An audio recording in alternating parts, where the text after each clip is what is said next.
It's just coming up to 7:30 on Sunday the 3rd of November. 7:30 in the morning, that is. Heading out for a little stroll. And looks like there is some frost on the field. Yes, indeed there is. So winter is coming. Winter is coming, but it looks like a lovely morning. At least there's no fog. We were plagued by fog for the past week. So, yeah. But it looks nice, although I feel my shoes will probably get quite wet. This is scintillating conversation, isn't it? Yeah, but there's certainly worse places to come straight out of your front door onto than a field such as this, and then just over the crest of the hill there's a forest. It's certainly a different place first thing in the morning to at night when we go out for our last walk of the day. It's quite scary, I have to say, especially when Elvis reacts to something I can't see or I can't hear. And it makes me think, what's out there? But I've said in videos before, there are definitely things out there. There's wolves in the forests over that crest, as well as other numerous creatures and creatures of the night. But what's Elvis doing? Yeah. What are you doing? Come on then, let's go. Yeah, so hope you've all had a good weekend.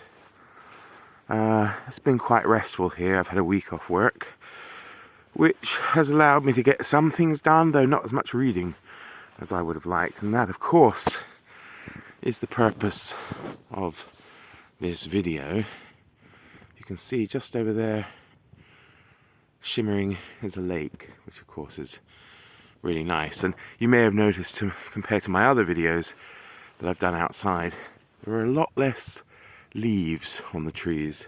Aren't there, Elvis? Yeah, definitely. But might well be a beautiful morning.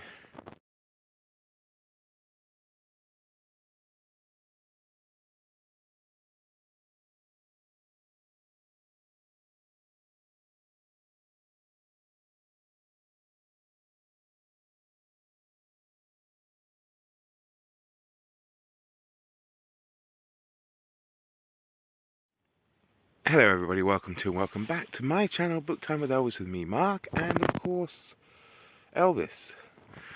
And I'm glad you can join us for this wonderful autumn morning walk, where I'm going to talk about some of the books I've read this week, books I'm reading, and perhaps, if there's time at the end, some books I plan to read next week.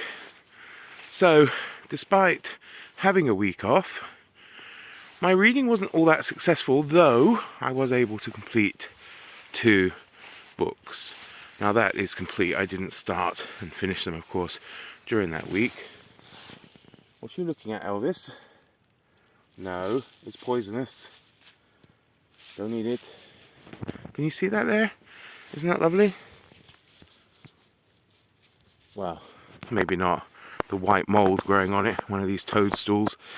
But I was able to complete 2 books, and one of them was Vanity Fair, and I felt glad that I was able to finish it during the month of October. I actually finished it, I think, in the middle of the week that's just passed, and I thoroughly enjoyed it.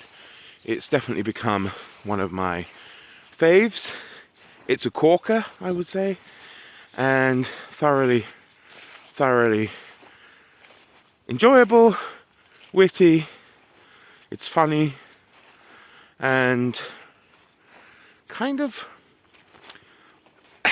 what's the word, similar to some other things, but I like to think that, you know, I've read a lot of, been reading a lot more classics since I got back, a lot more classics I should say, since I got back to, since I started making BookTube videos. Sorry, it's quite cold. I think my brain's freezing. Since I started making BookTube videos. And, you know, there's some fantastic ones, like Les Miserables and War and Peace, you know, big monuments to, French and Russian literature respectively. And, I think so far I haven't come across one from England that I would rank up there.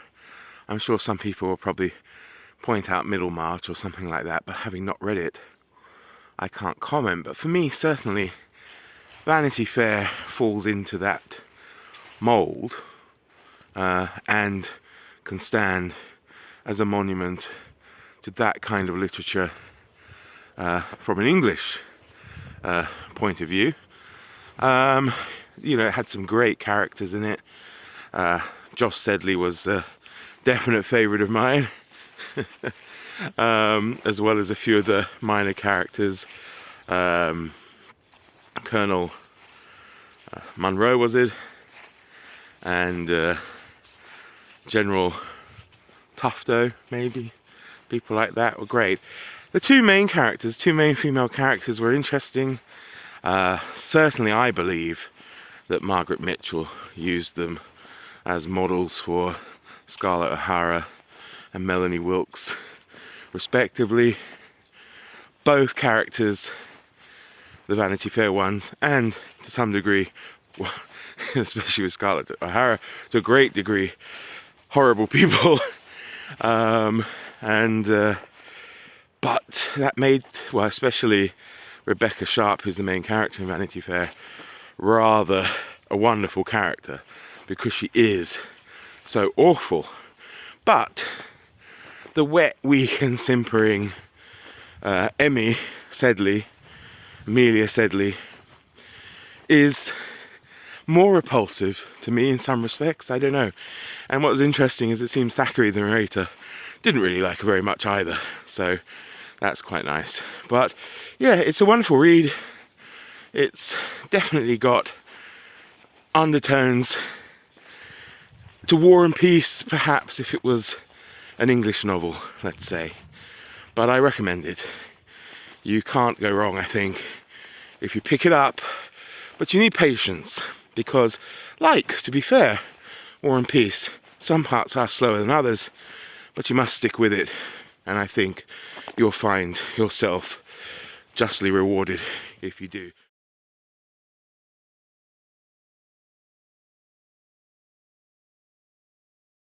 The leaves are falling everywhere. In fact, most of them have already fallen. Every time I come up here, I wonder about this pyre. Kind of reminds me of the Wicker Man or something, this pagan pyre. I just hope when the spring comes, it's not the village's resident Englishman that finds himself atop of it. But I guess you never know. Don't you, Elvis? Just don't know.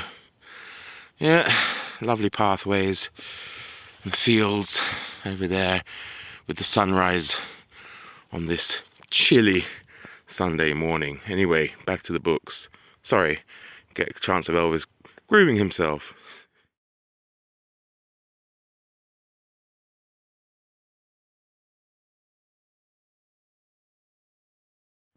So I've decided to finish the rest of the video here at home on the terrace, looking down at my rather beautiful garden. As you can see, it's still much of a building site in terms of the landscaping. Nothing more can be done till the spring, so the rest of that will go. But even if you look around at my neighbours, they've also got mounds, like we're currently under occupation from masses of giant moles. But yeah, it's a nice view, certainly out from the garden when it's autumn and there are no leaves on the trees that otherwise block the view. But I know a couple of those trees are dead, so I'll probably look into removing them. Anyway, of course, you're here to talk about books, so let's continue. So the second book I finished is probably another contender for a corker, actually. It was a non-fiction, so that fits nicely in for people who are doing non-fiction November, and I would certainly recommend it. It's called Death in the Air, and it's not a work by Agatha Christie. In fact, it's a non-fiction work by Kate Winkler Dawson, an American author, and she wrote this Death in the Air about the London smog of 1952, which, unbelievably for me, I found out killed around 12,000 people. And what she does, against the background of this silent killer that stalks the streets of London in 1952, this mass murderer, she also entwines the story of the serial killer John Reginald Christie, of 10 Rillington Place fame. And I think she does a good job. I notice on some of the reviews about it said she was trying to imitate Eric Larson, his Devil in the White City, and yet she somehow failed to hit the mark. Now, I have to say I've not read Larson. I keep meaning to, and I've started Devil in the White City, and it was really good what I read. But I think it was one of those times when I picked up a book, read, a few pages, and thought, okay, I must come back and read this, because there's no reason why I would have not continued otherwise. But on its own, I have to say I really, really enjoyed it. And I'm just distracted at the moment. Unfortunately, I can't swap the camera over, and it would be too far away. But literally right in front of me on that tree, right in my eye line, there's a nice little woodpecker about to conduct his business. So maybe we'll be lucky and hear him. It's another thing I want to get into when I'm living here is bird watching, but maybe more about that on my other channel when I get that back up and running properly. So Death in the Air, yes. So it entwines those two stories, or those two stories are somehow weaved together, and it's remarkable. It was a really good book. I thoroughly enjoyed it. She goes into the characters and personalities affected by the fog, as well as those affected by the evil doings of Christie himself, as well as Christie as a person, and what a strange person he was. But then I suppose no surprises there. And it seemed one of the big things that struck me was it seemed to be quite a big animal lover, actually, and didn't seem to have any hint of him like other serial killers who tend to hone their art on animals before they do it on humans. There was one moment where he has to have his dog put down, and it seems that the way she writes it was he had the dog euthanized, or he had the dog put to sleep, which implies to me that he went to the vet and had it done, which is kind of strange considering as a serial killer his method of murdering the women that he killed was to gas them and strangle them. So it's weird that he, at least by her inference, wasn't able to do it to his dog himself, but uh, but yeah, it's a great read, and if you haven't got anything for nonfiction in November and you want something quick and very readable, then you can't go wrong, I think, with Death in the Air. So what am I reading at the moment? Well, as you know, Dr. November has started, and we have a group read of The Secret Agent by Joseph Conrad. I haven't started that yet. I've read it before, not that long ago. I think it would be my third reading probably. I have mixed feelings about it, but I do think it's a book that people should read and make up their own minds. So I'm going to reread it again. And the reason my feelings are mixed is because I remember really enjoying it the first time, not so much the second time. So we'll see if the third time will be the decider on that. So that's definitely an upcoming read over the course of this week. And for Dr. November and my Patreon book club, I've started rather, The Mask of Demetrius by Eric Ambler, and so far so very good. Only currently 5 chapters in now, but it's quite unputdownable, and it's very exciting, very exhilarating, very thrilling. And it's also only 255 pages, which has got to be a bonus, hasn't it? Especially coming off the back of something like Vanity Fair. So I'm really looking forward to seeing how that goes. And I do have a few other Amblers around, so maybe I'll attempt to read those during the course of Dr. November as well. I am currently trying to sift through some recommendations for you, and also maybe some suggestions, because I do have quite a few as well that I haven't read yet, but I feel could probably be good choices for people, including the other Eric Amblers, because I have maybe 5 or 6 of them, and I've never read him before. And if this is anything to go by so far, I think it's going to be very enjoyable. So I think that's it for now. From a very beautiful but very chilly autumn morning here in the Eagle Mountains of the Czech Republic, I bid you farewell. Enjoy the rest of your weekend. Elvis says bye as well. He's currently warming up inside, where I'm going to head and cook some breakfast. Do take care, everybody. All the best. Bye bye.